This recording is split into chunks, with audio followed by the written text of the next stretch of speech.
New Tool Day Tuesday, where I share with you guys unique or useful tools that I use that I think you might be interested in. Today we're going to be talking about a sanding belt cleaner.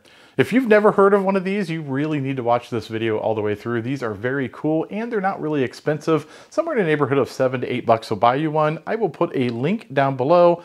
I think I might have even got this one at Harbor Freight. What these are really useful for is cleaning up dirty sandpaper, specifically things that are in motion like on a belt or a disc or even a drum. These work really well. It pulls out all of the crusty stuff that's stuck inside the sand, basically the sawdust, and it gives you a little more life out of that belt. I have a pretty dirty belt here and we're going to use this and clean it up so you guys can see how well these work.